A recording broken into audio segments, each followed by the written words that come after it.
मैं doctor Rashmi Agrawal, associate professor history, SMB government PG college Nathdwara से हम फर्स्ट ईयर का second paper history of India, जिसका कालखंड 1000 से 1707 है, उसका अध्ययन कर रहे थे। पिछले वीडियो में हमने अकबर की जो विजय योजनाएं थी वो देखा था। अब हम उसी क्रम को अपने इस वीडियो में आगे बढ़ा रहे हैं और आज हमारे अध्ययन का विषय है अकबर की राजपूत नीति, उनकी विशेषताएं और फिर जो उसके परिणाम हुए शासन के अंतर्गत। आज हम इन बातों का अध्ययन करेंगे। अकबर उच्च कोटि का राजनीतिज्ञ तथा दूरदर्शी शासक था। जैसा कि कर्नल टॉड ने अकबर की राजपूत नीति का विश्लेषण करते हुए लिखा था, मुगल साम्राज्य का अकबर ही वास्तविक संस्थापक था। वही प्रथम सफल विजेता था जिसने राजपूतों की स्वतंत्रता नष्ट कर दी थी। उसने लोगों को जंजीरों में जकड़ा, किंतु उसके ऊपर सोने का मुलम्मा चढ़ा दिया था। अकबर ने अनुभव किया कि राजपूतों के प्रति रक्तपात, शत्रुता तथा युद्ध की नीति से मुगल साम्राज्य का भला नहीं हो सकता। वह यह भी बात भलीभांति से समझ गया था कि राजपूतों की सहायता और सहयोग से ही भारत में स्थायी मुस्लिम साम्राज्य की स्थापना हो सकती है और राजनीतिक तथा सामाजिक एकता को स्थापित भी किया जा सकता है। इसके अतिरिक्त अकबर राजपूतों के सहयोग से विरोधी अमीरों और सरदारों को नियंत्रण में रखना चाहता था। इन बातों का ध्यान रखते हुए ही अकबर ने राजपूत को अपना हितैषी और मित्र बनाने का हर संभव प्रयास किया था। लेकिन यदि किसी राजपूत ने उसकी मैत्री को ठुकरा दिया तो अकबर ने उससे युद्ध लड़ा था। युद्ध के बाद अधीनता स्वीकार करने पर राजपूत शासक को क्षमा कर दिया गया और राष्ट्रीय राज्य निर्माण में उसे अपना सहयोगी बना लिया था। इस तरह से अकबर ने अपनी राजपूत नीति को धीरे धीरे आगे बढ़ाया था। अब हम ये देखते हैं कि अकबर की राजपूत नीति की क्या विशेषताएं थी जिनको लेकर वह साम्राज्य में आगे बढ़ा था। वो मैं आपको एक एक करके बता देती हूँ। पहला जो फर्स्ट नंबर पे है वो है, अकबर ने राजपूतों को अपना मित्र बनाने के लिए उनके साथ वैवाहिक संबंध स्थापित किए। आमेर, बीकानेर और जैसलमेर के राजपूत शासकों ने अपनी बेटियां मुगल सम्राट के साथ विवाह किया। अकबर ने भी इन राजपूत शासकों को उच्च मनसब प्रदान किया, यानी कि मनसबदार बना दिया। आमेर के शासक बिहारीमल द्वारा अपनी पुत्री अकबर के साथ विवाह करना भारतीय इतिहास की एक महान घटना थी उस समय। डॉक्टर बेनी प्रसाद ने इस विवाह के संबंध में एक तथ्य लिखा था, वो मैं बता रही हूँ। इन विवाह संबंधों से भारतीय राजनीति में एक नए युग का सूत्रपात हुआ था।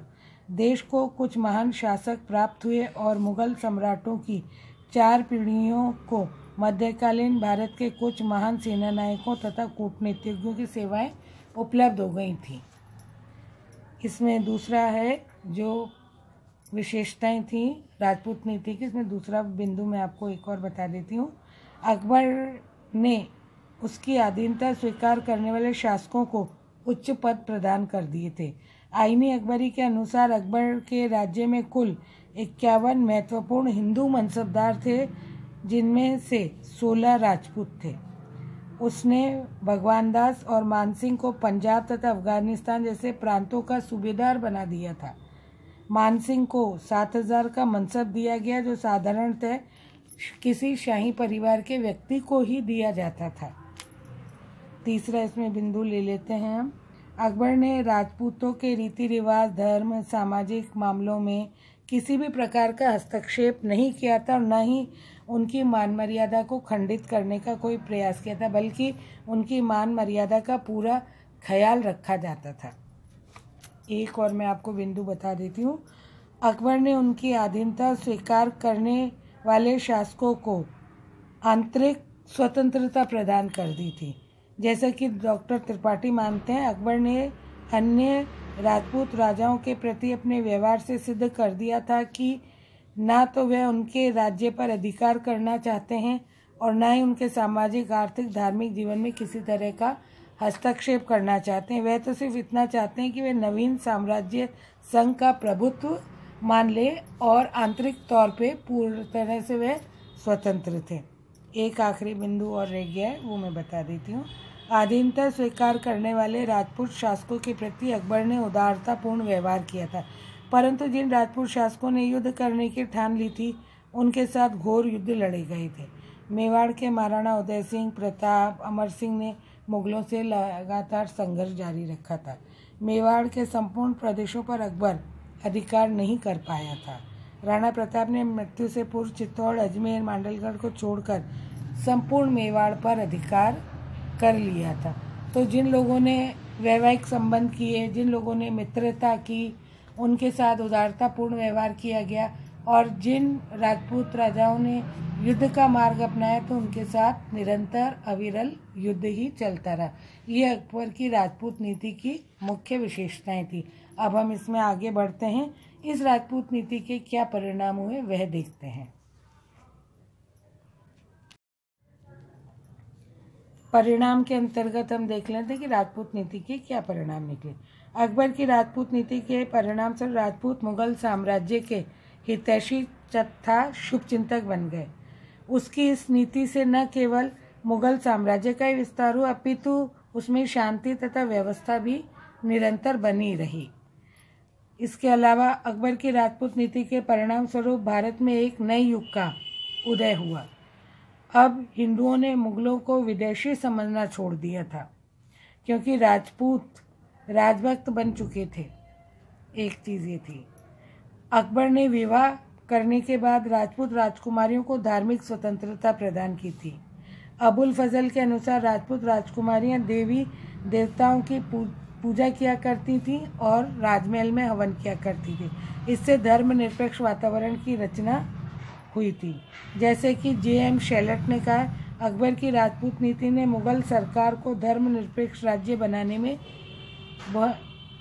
बहुमूल्य सहायता प्रदान की थी। इसके अतिरिक्त राजपूतों के लिए मुगल मैत्री लाभदायक सिद्ध हुई थी। मुगल सम्राट के संरक्षण में रहकर उन्होंने कुछ ऐसे महान कार्य किए जिनसे उन्हें भारी ख्याति प्राप्त हुई थी। ये एक महत्वपूर्ण परिणाम था। इसके अलावा अकबर की राजपूत नीति के कारण हिंदू मुस्लिम संस्कृति की विशेष उन्नति हुई थी। भवन निर्माण कला हो, चित्रकला हो, संगीत कला, साहित्य आदि सभी के क्षेत्रों में दोनों जातियों के विचारों का सुंदर समन्वय दिखाई देने लगा था। अकबर के समय के भवनों पर राजपूत कला का प्रभाव स्पष्ट रूप से दिखाई देता है। इसके अलावा अकबर की राजपूत नीति के कारण मुगल साम्राज्य ने चौमुखी उन्नति की, राज्य का विस्तार हुआ, सुदृढ़ शासन व्यवस्था की स्थापना की गई और देश में समृद्धशाली युग का आरंभ हुआ और इससे राष्ट्र निर्माण के कार्यों में सहयोग मिला। तो ये जो थे महत्वपूर्ण परिणाम थे। इसमें से एक अलग पॉइंट और दिया है हिंदुओं के प्रति नीति, तो वो मैं बता देती हूँ आपको आगे।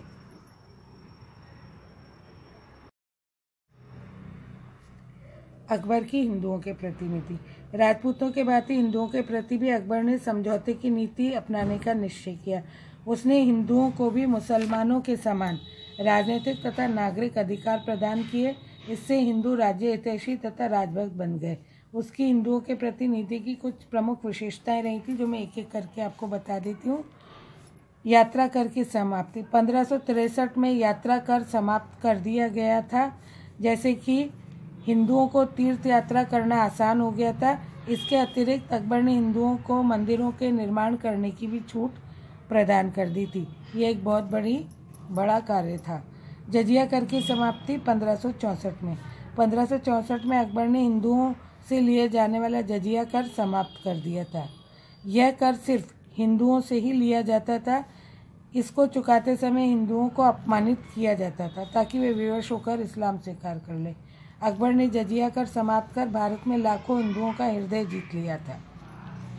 A.L. श्रीवास्तव ने लिखा है कि अकबर की इस्लाम के प्रति धारणा और गैर इस्लामी धर्मों तथा उनके अनुयायियों के प्रति दृष्टिकोण वह दूरी था जिसने दरबार और सरकार के सभी कामकाज घूमते रहते थे। एक काम और किया था, हिंदुओं को उच्च पदों पर नियुक्त कर दिया था। अकबर पहला शासक था जिसने राज्य में उच्च और महत्वपूर्ण पद हिंदुओं को दे दिए थे। धार्मिक स्वतंत्रता देना। हिंदुओं को मुसलमानों की भांति पूर्ण धार्मिक स्वतंत्रता दी गई थी। वह मूर्ति पूजा कर सकते थे। इसके अलावा होली और दीपावली के त्यौहार बड़ी धूमधाम से मनाने की छूट दी गई थी और स्वयं अकबर इन त्यौहारों में भाग लिया करते थे। हिंदुओं के तौर तरीकों को अपनाना। अकबर ने हिंदुओं के कुछ तौर तरीके अपना लिए थे। उसने सूर्य को नमस्कार करना, तिलक लगाना शुरू कर दिया था। हिंदुओं की कई अन्य रीतियाँ रिवाज जो थे वे उसने अपना लिए थे।